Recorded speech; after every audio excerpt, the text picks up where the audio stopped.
नमस्कार मित्रांनो, स्वागत आहे तुमचं आपल्या यूट्यूब चॅनलमध्ये। आज आपण या व्हिडिओमध्ये बघणार आहे इतिहास या विषयामध्ये वारंवार कोणते टॉपिक्स येतात आणि सोबतच आपण बघणार आहे पीवायक्यू अनालिसिसचं काय महत्त्व आहे कंबाईनमध्ये। कंबाईन हे बी असो की सी असो, यामध्ये काय महत्त्व आहे पीवायक्यूचं आणि पीवायक्यूचं महत्त्व किती आहे हे आपण आज या व्हिडिओमध्ये बघणार आहे। तर आपण पुढे जाऊया आणि या व्हिडिओमध्ये बघणार आहे की हाय प्रायोरिटी टॉपिक्स कोणते आहेत, ज्या टॉपिक्सवरती वारंवार प्रश्न आयोग विचारत राहतं। तर असे टॉपिक्स आहेत, तर ते बघणार आहे आपण। तर ते कोणते आहेत, तर सामाजिक संघटना आणि राजकीय संघटना। आता जर तुम्ही बघितलं तर प्रार्थना समाज यावरती दरवर्षी कंबाईनला एक ना एक प्रश्न असतो। तसंच परमहंस सभा, सत्यशोधक समाज, भारतीय राष्ट्रीय Congress, east India association, Bombay presidency association आणि महिलांशी संबंधित संस्था, हे जे आहेत तर या सर्व राजकीय किंवा सामाजिक संघटना ज्या आहेत तर यावरती वारंवार प्रश्न येत राहतात। म्हणून तुम्ही या संघटनांवरती जरा जास्त फोकस केलं पाहिजेत, कारण इतिहास फक्त हा 10 मार्क्सला विचारला जाणारा विषय आहे आणि तुम्ही भरमसाठ जर त्याच्यासाठी वाचत राहिलात तर ते म्हणजे कॉस्ट टू बेनिफिट रेशोला फिट होत नाही। म्हणून तुम्हाला नेमकं कोणते टॉपिक जास्त करायचे आणि कोणते टॉपिक इग्नोर मारायचे ते सुद्धा तुम्हाला कळायला पाहिजेत। तर तुम्ही संघटना ह्या प्रायोरिटीने करू शकता, कारण त्याच्यावरती दरवेळेस एक ना एक प्रश्न असतो। सोबतच तुम्ही वृत्तपत्र जे आहेत तर वृत्तपत्रामध्ये भरपूर असं करण्याची काही गरज नाही आहे, परंतु जे महत्त्वाची वृत्तपत्र आहेत तर ते वृत्तपत्र आणि ते वृत्तपत्र कोणी म्हणजे त्या वृत्तपत्राचं संस्थापक कोण आहे, सोबतच त्याच्याशी संबंधित चळवळी कोणत्या आहेत, जसं की प्रार्थना समाजाचे मुखपत्र कोणते किंवा सत्यशोधक समाजाचे मुखपत्र कोणते, तर असे जे पत्र आहेत तर ते त्या पत्राशी संबंधित चळवळी सुद्धा आपल्याला लक्षात ठेवायचे आहेत। त्यानंतर येतो समाज सुधारक, हा महत्त्वाचा टॉपिक। जवळपास 10 मार्क्सपैकी 4 ते 5 मार्क्स हे समाज सुधारक यावरतीच येतात। आता यामध्ये प्रामुख्यानं जे आहेत ते महात्मा फुले असतील किंवा राजश्री शाहू महाराज असतील किंवा महर्षी कर्वे असतील, तसेच डॉक्टर बाबासाहेब आंबेडकर, जगन्नाथ शंकर शेठ आणि गोपाळ गणेश आगरकर असतील किंवा लोकमान्य टिळक असतील, तर हे जे आहेत हे समाजसुधारक प्रामुख्याने येतात। आता इतरही समाजसुधारक येतात, परंतु हे समाजसुधारक प्रामुख्याने येतात। आता याच्यामध्ये जर तुम्ही बघायला गेलं तर जे महात्मा फुले आहेत तर महात्मा फुलेंचे सहकार्यावर जास्त प्रश्न असतात। नंतर जे लोकमान्य टिळक असतील तर या लोकमान्य टिळकांचे जे सोबती असतील किंवा त्यांचे जे सहकारी असतील किंवा त्यांच्या विचारांना जे फॉलो करणारे लोक असतील तर यांच्यावरती सुद्धा भरपूर असे प्रश्न येतात, जसं की अने असतील किंवा इतरही जे लोक असतील ते। आता महिलांशी संबंधित कोणते समाजसुधारक महत्त्वाचे आहेत, तर महात्मा फुले आणि महर्षी कर्वे हे सुद्धा महत्त्वाचे आहेत। म्हणून समाजसुधारक हा महत्त्वाचा टॉपिक आहे। त्याच्यानंतर येते कामगार चळवळ। कामगार चळवळीवर सुद्धा प्रामुख्याने एक ना एक प्रश्न असतो, जसं की आता आपण पुढे बघणारच आहे, ठीक आहे। तर कामगार चळवळीमध्ये महत्त्वाचे नेते कोणते, तर कामगार चळवळीचे जनक जे आहेत तर ते नारायण मेघाजी लोखंडे। त्यानंतर लोखंडेच्या सोबत इतर जे काही सहकारी असतील त्यांच्यावर सुद्धा प्रश्न असतात। तसेच कामगारांच्या ज्या संघटना असतात किंवा कामगारांच्या ज्या मागण्या आहेत तर याच्यावर सुद्धा प्रामुख्याने प्रश्न येत राहतात। आता जसं की कामगारांच्या संघटनावरती बऱ्याच वेळा प्रश्न येतात, तर त्या कोणत्या कोणत्या संघटना आहेत, त्या संघटना कोणी स्थापन केलेल्या आहेत आणि कोणत्या काळात स्थापन केलेल्या आहेत, हे आपण प्रामुख्याने लक्ष देण्याची बाब आहे। त्याच्यानंतर येतो पुढचा टॉपिक जो आहे तो 1857चा उठाव। तर 1857चा उठाव असा एकही पेपर नाही आहे कंबाईनचा, तो बीचा असो की सीचा असो, ज्यामध्ये 1857च्या उठावाशी संबंधित प्रश्न नाही आहे। आता याच्यामध्ये काय करायचं आहे नेमकं, तर याच्यामध्ये हा जो 1857चा उठाव आहे तर याचे कारणं काय आहेत, नेमके हा जो उठाव झाला होता तर हा कोणत्या कोणत्या ठिकाणी झाला होता, सोबतच त्या ठिकाणी उठाव करण्याचं नेतृत्व कोण केलं होतं आणि त्या ठिकाणचाच उठाव दडपणारे अधिकारी कोणते होते, असा एक तक्ता तुम्ही करू शकता आणि तो तक्ता पाठ करू शकता। त्याच्यानंतर जे आहे 1857चा उठावाला कोणी काय काय म्हटलं, नंतर कोणी त्याला कोणती उपमा दिली, नंतर 1857मध्ये विजयाशी संबंधित कोण काय काय बोललेलं आहे, तर याच्यावर सुद्धा प्रामुख्याने प्रश्न तुम्हाला पाहायला मिळतील। त्याच्यानंतर येते शेतकरी चळवळ। हे जे आहे तर शेतकरी चळवळवरती एखाद्या वेळेस प्रश्न असतो। आता शेतकरी चळवळमध्ये प्रामुख्याने काय येणार आहे, तर दख्खनच्या दंगली। तर त्या दख्खनच्या दंगलीमध्ये प्रमुख नेते कोणते आणि त्या दंगली कोठे कोठे झाल्या होत्या, तर याच्यावरती प्रश्न राहतो। त्याच्यानंतर येते क्रांतिकारी चळवळी। आता क्रांतिकारी चळवळीमध्ये येते अभिनव भारत, इंडिया हाऊस आणि इतरही प्रमुख क्रांतिकारक असतील, जसं की सेनापती बापट असतील, वीर सावरकर असतील किंवा त्यांचे सोबती जे असतील क्रांतिकारी चळवळीशी संबंधित लोक जे आहेत ते। तर त्याच्यानंतर येते घटनात्मक सुधारणा. आता इतिहासामध्ये आणि तसेच पॉलिटी या विषयामध्ये सुद्धा हा टॉपिक महत्त्वाचा आहे, म्हणून तुम्ही याला प्रायोरिटी द्यायला हवी. आणि तसेही कंबाईनच्या परीक्षेला एक ना एक प्रश्न घटनात्मक सुधारणावरती येत राहतो. आता सोबत रिसेंटली विचारलेले आहे की 1909चा कायदासुद्धा विचारलेला आहे, नंतर 1919चा कायदासुद्धा विचारलेला आहे. सोबतच ह्या सुधारणा देण्याचे कारणं काय आहेत, नंतर त्याच्यानंतर ह्या सुधारणांमध्ये काय काय दिलं आणि ह्या सुधारणा देण्याच्या वेळेस कोणी कोणी काय काय बोललं, म्हणजे कोणी काय काय कमेंट केल्या. तर अशा प्रकारे या प्रकारे तुम्ही घटनात्मक सुधारणाचा सुद्धा अभ्यास करायला पाहिजे. आता हे झाले इतिहास या विषयाशी संबंधित जे काही असतील टॉपिक, तर ते टॉपिक आपण बघितलेले आहेत. तुम्हाला याचे पूर्ण PDF जर पाहिजे असेल किंवा याच्याशी संबंधित म्हणजे हे टॉपिक्स जर पाहिजे असेल तर कमेंट बॉक्समध्ये तुम्ही असं लिहायचं आहे की हाय प्रायोरिटी टॉपिक्स. ठीक आहे, तर असे तुम्ही मला कमेंट बॉक्समध्ये सांगा, मी तुम्हाला हे पेस्ट करून देणार आहे तिथं. त्याच्यानंतर आपला जो पुढचा टॉपिक आहे की आपल्या जसं की तुम्ही थंबनेलमध्ये बघितलेलं आहे की PYQचे जे ॲनालिसिस आहे, तर ते ॲनालिसिस करण्याचे काय महत्त्व आहे पेपरमध्ये, तर ते ॲनालिसिस करण्याचे महत्त्व जे आहे तर ते आता तुमच्या लक्षातच येणार आहे. आय होप की तुम्हाला हे क्वेश्चन्स व्यवस्थित दिसत असतील, क्लिअर दिसत असतील. जरी दिसत नसतील तरी माझ्या बोलण्याकडे लक्ष द्या. आता तुम्ही बघा प्रश्न काय आहे, तर प्रश्न आहे कोल्हापूर येथील 27व्या फलटणीतील हिंदी शिपायांनी खालीलपैकी कोणाच्या नेतृत्वात, आता कोणाच्या नेतृत्वात 31 जुलै 1857चे बंड केले होते. आता नेतृत्व विचारलेलं आहे, तर कोल्हापूर येथील नेतृत्व आपण बघितलं होतं टॉपिकमध्ये की आपल्याला 1857चा जर प्रश्न येत असेल तर ते कशा प्रकारे करायचं आहे, ठिकाण करायचं आहे, तिथील नेतृत्व करायचं आहे आणि ते दडपणारे व्यक्ती करायचे आहेत. तर सोबतच आपल्याला प्रश्न बघा काय आलेला आहे, कोल्हापूर येथं नेतृत्व कोणी केलं होतं, तर ते नेतृत्व केलं होतं रामजी शिरसाट यांनी. आता हा प्रश्न आलेला आहे ग्रुप B 2024 प्रीला. आता हा प्रश्न जर आलेला असेल तर हा प्रश्न तुमचा डाटा बनलेला आहे, म्हणजे तुमचा हा अभ्यासाचा भाग झालेला आहे. आता याच्या पुढे जो आहे तो प्रश्न आलेला आहे ग्रुप C च्या प्रिलिम्सला 2025ला प्रश्न आलेला आहे. आता बघा 1857च्या उठाव संदर्भात प्रश्न आहे आणि अनेक अशी उदाहरणं दिलेली आहेत. आता तुम्हाला माहिती आहे की 31 जुलै कोल्हापुरात 31 जुलै 1857ला जो उठाव झाला होता तो कोणत्या तुकडीने केला होता, तर तो केला होता 27व्या फलटणीतील तुकड्याने. तर बघा तुम्ही इथं 21 आणि 28 दिलेलं आहे, म्हणजे याचा अर्थ काय होणार आहे, हे स्टेटमेंट चुकणार आहे. तर B हे स्टेटमेंट चुकीचं आहे ना.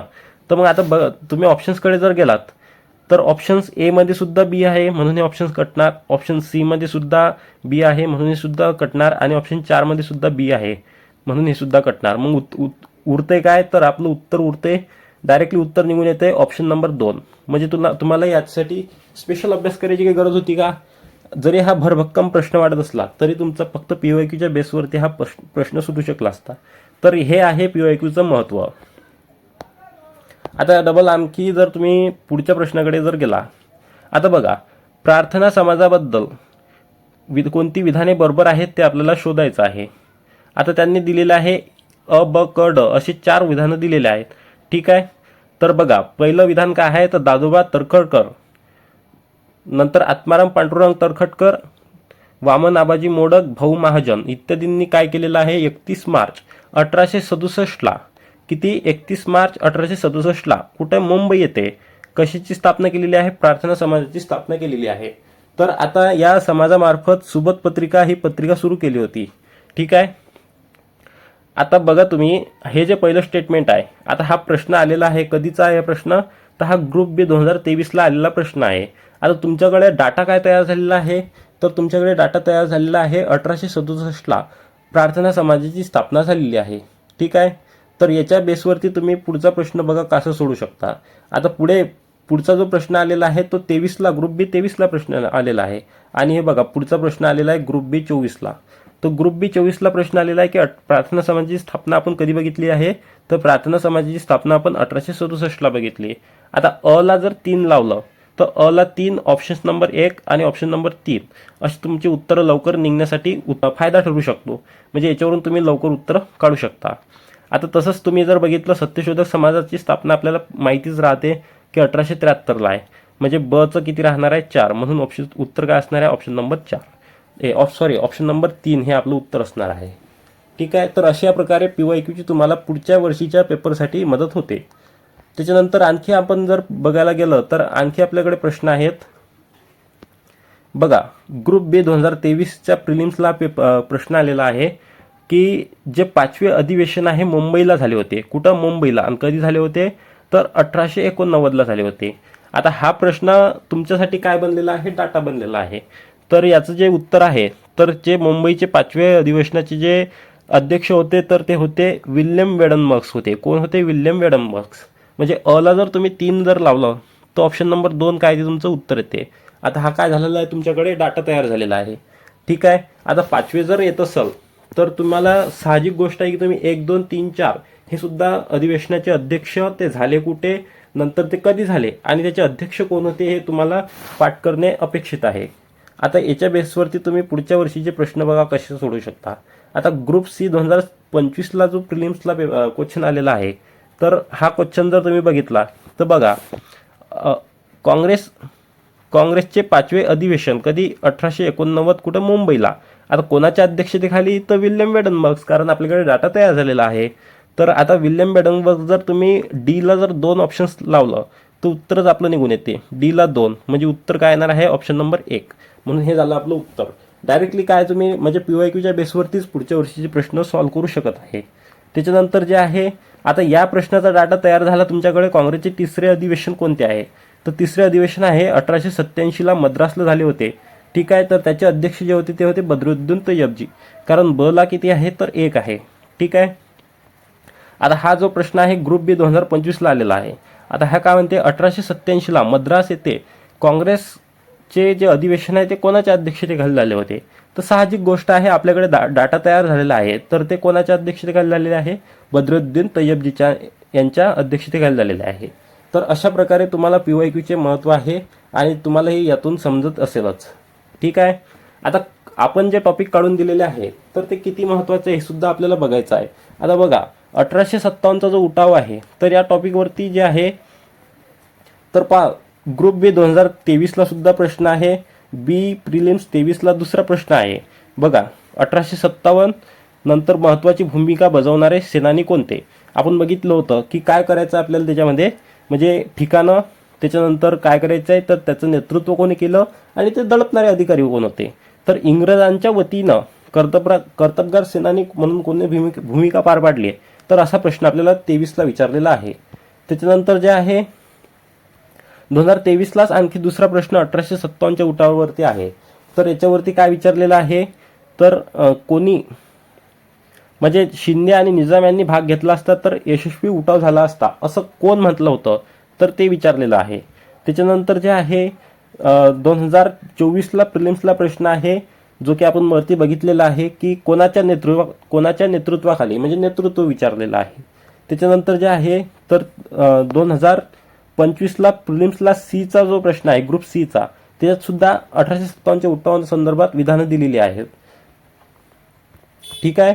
तर त्याच्यानंतर जे आहे त्याच्यानंतर सुद्धा ग्रुप बी 2026ला सुद्धा 1857 वरतीच प्रश्न आहे. म्हणजे 1857 या उठावाचं जे महत्त्व आहे तर ते किती आहे हे तुम्हाला या प्रश्नांवरतून कळायला पाहिजेत. कारण एकसारखे 23ला सुद्धा प्रश्न आहे, 24ला सुद्धा आहे, 25ला सुद्धा आहे आणि 26ला सुद्धा प्रश्न आहे.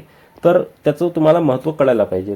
त्याच्यानंतर येते घटनात्मक सुधारणा. आता घटनात्मक सुधारणा जे आहे तर हा ग्रुप बी 2023ला सुद्धा प्रश्न आलेला आहे की 1919ला ब्रिटिश सरकारने जे घटनात्मक सुधारणा दिल्या तर त्याची कारणं कोणती होती?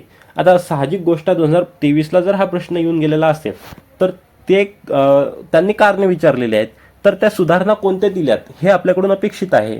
तर लगेच बघा 2000 जे आहे 25 एप्रिलला जे प्रश्न आलेला आहे तर त्याच्यामध्ये कोणत्या सुधारणा केलेल्या आहेत, म्हणजे 1909च्या कायद्याने कोणत्या सुधारणा केलेल्या आहेत हे आपल्याला लगेच प्रश्न येऊन गेलेला आहे. आता ती कायदे केलेली आहे केंद्रात द्विदल शासन पद्धती आणि प्रांतात द्विदल शासन पद्धती. हे जर तुम्ही केलेलं असतं तर तुमच्या लगेच उत्तर तुमचं निघून आलं असतं. त्याच्यानंतर जे आहे प्रार्थना समाज, आपण महत्त्व बघितलं होतं की प्रार्थना समाज सुद्धा महत्त्वाचा आहे. तर बघा प्रार्थना समाजावर कसे प्रश्न येऊन गेलेले आहेत. आता प्रार्थना समाजाच्या संबंधी 2023ला सुद्धा प्रश्न येऊन गेलेला आहे. काय प्रश्न आहे प्रार्थना समाजाबद्दल विधान विचारलेले आहेत. ठीक आहे. त्याच्यानंतर जे आहे, त्याच्यानंतर प्रार्थना समाजवरती लगेच प्रश्न आहे. 2023ला प्रश्न येऊन गेलेला आहे. नंतर लगेच 2024ला सुद्धा प्रश्न प्रार्थना समाजवरती आहेच. ठीक आहे. 24ला सुद्धा प्रश्न आहे. त्याच्यानंतर आता बघा, या प्रश्नामध्ये तुम्हाला प्रार्थना समाज सुद्धा आहे, सत्यशोधक समाज सुद्धा आहे, सार्वजनिक सभा सुद्धा आहे आणि आर्य समाज सुद्धा आहे. आता इथं महत्त्वाचं काय आहे, तर आता हे जे सर्व बाकीचे 3 समाज आहेत, तर या समाजाविषयी तुम्हाला माहिती काढणं अपेक्षित आहे, कारण याच्यावरती पुढच्या वेळेस नक्कीच प्रश्न येऊ शकतो. तर बघा प्रार्थना समाजाच्या वतीने कोणती सामाजिक कामे केली गेली होती, हा सुद्धा प्रश्न येऊन गेलेला आहे. आणि हा प्रश्न कधी आहे, ग्रुप बी 2025ला.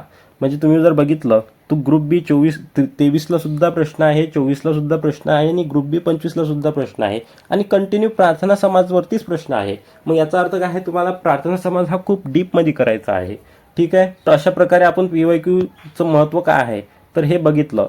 आय होप की तुमच्या ते सर्व लक्षात आलं असेल आणि आपण कोणते हाय प्रायोरिटी टॉपिक्स ठेवलेले आहेत तर ते तुमच्या लक्षात आले असतील. जर कोणाला हे टॉपिक्स जर पाहिजे असेल तर तुम्ही कमेंट बॉक्समध्ये हाय प्रायोरिटी टॉपिक्स असं कमेंट करा आणि माझ्याकडून हे टॉपिक्स तुम्ही घेऊन जा. धन्यवाद.